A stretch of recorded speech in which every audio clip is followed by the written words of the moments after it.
नमस्कार दोस्तों, जय माता दी। स्वागत है आपका एक और नए प्यारे से वीडियो में। मेरा नाम है निकुंज और आप देख रहे हैं आपका प्यारा YouTube channel Pooja Sharma .Vaishnavi as well as Facebook page Pooja Sharma Vaishnavi.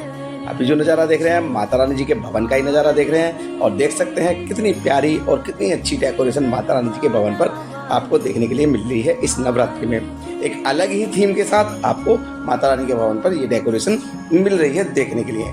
आज की वीडियो में हम आपसे बात करेंगे, सबसे पहले बात करेंगे आज के मौसम की कि आज मौसम माता रानी के दरबार में कैसा बना हुआ है। साथ ही साथ अर्धकुंवारी के वेटिंग टाइम की भी हम आज बात करेंगे। अर्धकुंवारी में कितना वेटिंग टाइम मिल रहा है भक्तों को दर्शन के लिए, साथ ही साथ दर्शनों में कितना समय लग रहा है और अर्धकुंवारी में आपको लंगर की सेवा कहाँ पर मिल रही है। और साथ ही साथ आपको बताएंगे कि आपको भवन पर निःशुल्क डोरमेट्री चाहे दुर्गा भवन या मनोकामना भवन में आपको स्थान मिल रहा है या नहीं मिल रहा है। इसलिए चैनल पर अगर नए हैं तो चैनल को सब्सक्राइब कर लेना, वीडियो अच्छी लगे तो वीडियो को लाइक करना और ज़्यादा से ज़्यादा शेयर करना।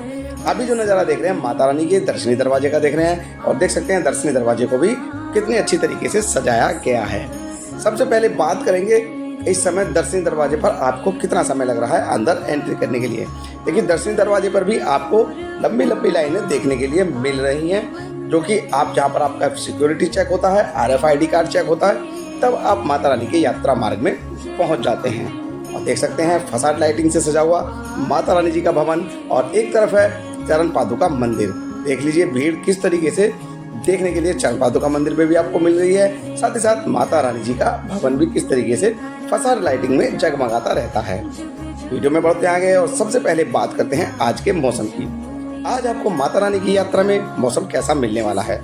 मौसम की बात करूं तो आज पूरे दिन आपको यात्रा में धूप देखने के लिए मिलने वाली है। हल्की फुल्की गर्मी का सामना आपको यात्रा में करना पड़ सकता है। आप जब कटरा से यात्रा शुरू करते हैं तो आपको अर्धकुंवारी तक गर्मी देखने के लिए हल्की फुल्की मिलेगी। साथ ही साथ जैसे ही आप हेमकोटी मार्ग पर पहुंचेंगे और रात्रि के समय आप भवन पर पहुंचेंगे तो आपको वहां पर सर्दी का सामना करना पड़ सकता है। इसलिए अगर आप अपने छोटे बच्चे और बड़े बुजुर्गों के साथ आ रहे हैं तो आप अपने सर्दी के गर्म कपड़े जरूर लेकर के आइएगा, क्योंकि रात्रि में आपको वहां पर सर्दी देखने के लिए मिलने वाली है। साथ ही साथ आप अपने साथ एक हल्का फुल्का ब्लैंकेट भी जरूर रख लीजिएगा, जिसकी आवश्यकता आपको भवन पर पड़ सकती है। वीडियो में बढ़ते हैं आगे। अभी नज़ारा जो देख रहे हैं माता रानी के पवित्र पावन यात्रा मार्ग का देख रहे हैं और अब आपको बताते हैं यात्रा में मिलने वाली सारी सुविधाएं, जैसे कि घोड़ा, खच्चर, पिट्ठू, पालकी, साथ ही साथ हेलीकॉप्टर और बैटरी कार की सुविधा।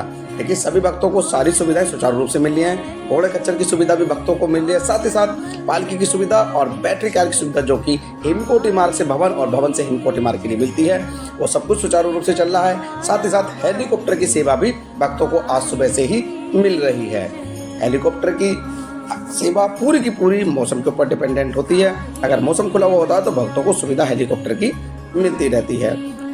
वीडियो में आगे बढ़ते हैं और अब बात करते हैं खाने पीने के सामान की। आपको खाने पीने के सामान कहाँ कहाँ मिलने वाला है। देखिए पूरे रास्ते में आपको खाने पीने की कोई भी दिक्कत नहीं होगी। आपको खाने पीने की सुविधा पूरे रास्ते में मिल जाती है।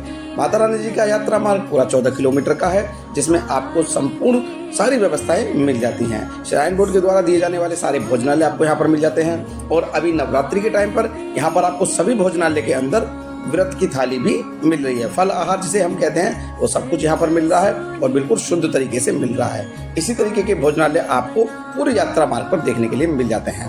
तो आप यहाँ पर व्रत का, अगर आपका व्रत है तो आप व्रत की थाली यहाँ पर ले सकते हैं। सभी श्राइन बोर्ड के भोजनालय में व्रत की थाली उपलब्ध है, आपको परेशान होने की आवश्यकता नहीं है।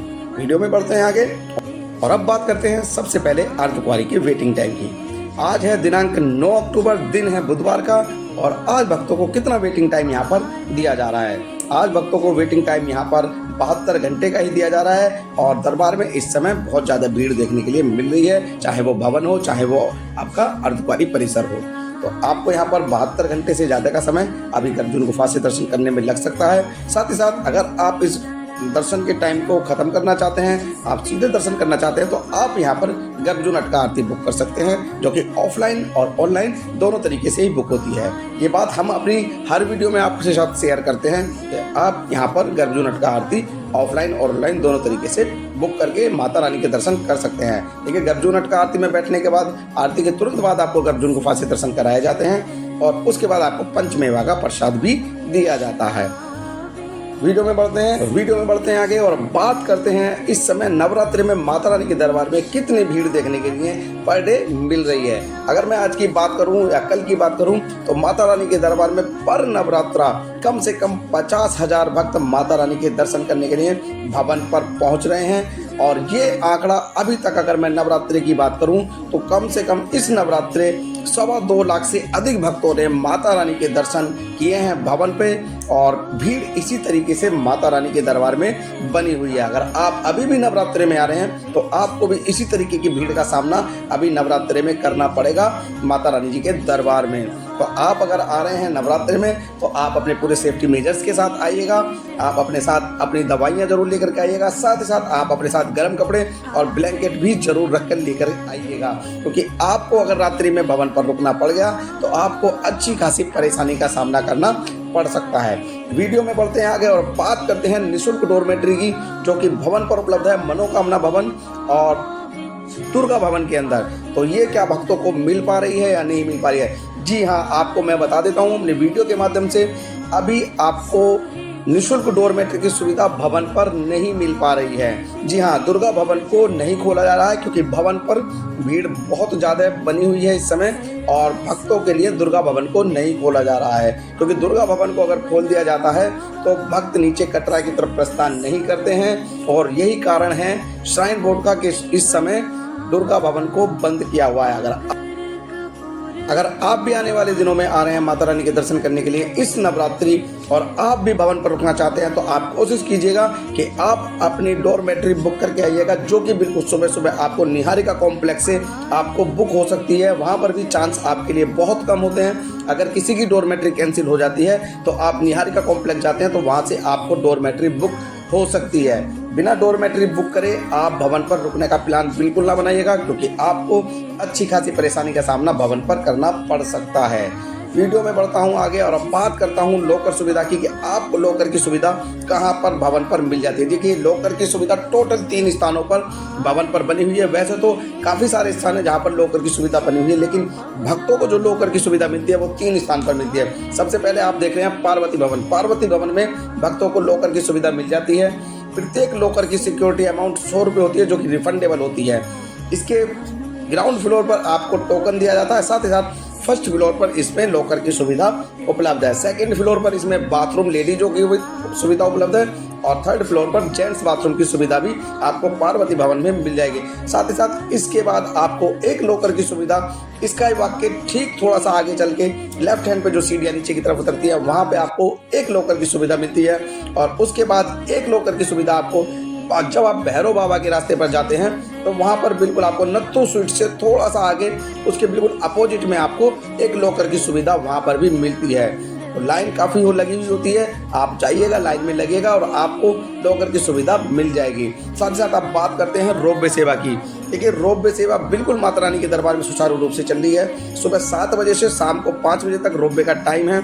आप समय से आइएगा और रोपवे से आप भैरवनाथ की यात्रा कर सकते हैं। देखिए, भैरव बाबा की दूरी भवन से 2 किलोमीटर की है। बहुत सारे लोग इसको पैदल करते हैं और बहुत सारे लोग इसको रोपवे की मदद से करते हैं। तो रोपवे की टिकट आपको दुर्गा भवन के बेसमेंट में मिलती है, जहां पर बहुत लंबी लाइन होती है।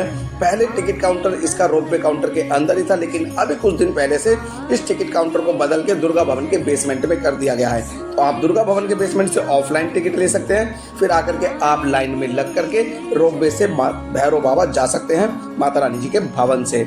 साथ ही साथ आपको बताएंगे दर्शन करने के लिए माता रानी जी के भवन पर कितना समय अभी लग रहा है इस नवरात्रि में। देखिए, अगर मैं बात करूं माता रानी जी के दर्शन के लिए इस नवरात्रि में तो अच्छा खासा समय लग रहा है इस समय दर्शन करने के लिए, क्योंकि भक्तों की काफ़ी भीड़ देखी जा रही है इस समय नवरात्रि में। तो अगर आप दिन के समय में भी माता रानी के दर्शन करते हैं तो आपको कम से कम 1 घंटे का समय लगने वाला है दर्शन करने के लिए। वहीं अगर आप रात्रि के समय दर्शन करते हैं तो कम से कम 40 से 45 मिनट फिर भी आपको लगेंगे दर्शन करने के लिए। आरती के समय में अगर आप दर्शन की लाइन में लगते हैं तो कम से कम आपको 3 घंटे का समय लगने वाला है। तो आप कोशिश कीजिएगा दिन के और रात्रि के समय ही माता रानी के दर्शन करें। और अब बात करते हैं आपको यात्रा कब शुरू करनी चाहिए। देखिए, अगर आप नवरात्रि में माता रानी के दर्शन करने के लिए आ रहे हैं और आप सारी परेशानियों से बचना चाहते हैं तो आप अपनी यात्रा को बिल्कुल सुबह सुबह शुरू करें। 4 या 5 बजे आप अपनी यात्रा को शुरू करें।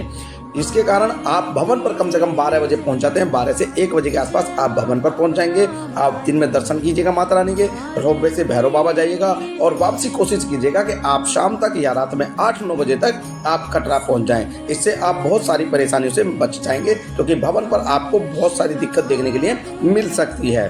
क्योंकि भवन पर अधिक भीड़ होने के कारण आपको ना तो निःशुल्क डोरमेट्री खुल रहा है इस समय, तो आपको परेशानी वहाँ पर रुकने में जरूर हो सकती है। अगर आपके साथ छोटे बच्चे रहेंगे तो आपको यकीनन परेशानी का सामना करना पड़ सकता है। वीडियो में बढ़ते हैं आगे और अब बात करते हैं भैरव बाबा के दर्शन के लिए। जी हाँ, देखिए भैरव बाबा के दर्शन भी सुचारू रूप से चल रहे हैं और भैरव बाबा के दर्शन भी 24 घंटे चल रहे हैं। थोड़ा सा आरती के समय पर भैरव बाबा के दर्शन को रोका जाता है, उस समय यहाँ पर भी लाइन काफ़ी अच्छी खासी लंबी देखने के लिए मिल जाती है। तो आप कोशिश करना भैरव बाबा के दर्शन आप उस समय ना करें जिस समय आरती का समय हो। दिन के समय में भैरव बाबा के दर्शन कंटिन्यू चलते रहते हैं, उसमें ज़्यादा समय आपको नहीं लगता है। माता रानी की यात्रा करने के बाद भैरव बाबा के दर्शन करने से ही आपकी यात्रा संपूर्ण मानी जाती है। और वापसी में आपको आप बताते हैं लंगर की सेवा कहाँ कहाँ मिलती है। सबसे पहले लंगर की सेवा आपको भैरव बाबा के मंदिर पर ही मिलती है, जहाँ पर सुबह 7 बजे से और रात को 12 बजे तक ये लंगर सेवा चलती रहती है, जिसमें आपको चाय, दाल, चावल और बहुत सारी चीज़ें बदल बदल करके भंडारा चलता रहता है। साथ ही साथ आपको एक लंगर की सेवा मिलती है सांझी छत पर, जहाँ पर आपको हलवे का प्रसाद और चाय का प्रसाद भी बराबर मिलता रहता है। उसके बाद एक लंगर की अभी नई सेवा जो शुरू हुई है वो हुई है अर्धकुंवारी परिसर में, वहाँ पर भी आपको लंगर की सेवा मिलती रहती है शीतला भवन के अंदर। और चौथी लंगर की सेवा मिलती है आपको नए ताराकोट मार्ग पर, जो बहुत सारे भक्त उसका 1-1.5 साल पहले से जब से ताराकोट मार्ग चला है उसके बाद से ही लंगर की सेवा वहाँ पर शुरू हो गई थी, उसको भी सभी भक्त ले रहे हैं। साथ ही साथ एक लंगर की सेवा आपको जो कि श्राइन बोर्ड के द्वारा नहीं चलाई जाती है, वो गुलशन कुमार जी का लंगर है जो कि बाणगंगा के पास आपको मिलती है, वहाँ पर भी लंगर की सेवा चलती रहती है। तो आपको हमारी ये वीडियो कैसी लगी आप हमें कमेंट करके जरूर बताइएगा। अगर आपको वीडियो अच्छी लगी तो अपने आने की तारीख भी हमसे जरूर शेयर कीजिएगा। वीडियो को लाइक करना, चैनल को सब्सक्राइब करना। मिलते हैं फिर एक और ऐसी ही इंफॉर्मेटिव वीडियो के साथ, तब तक के लिए जय माता दी।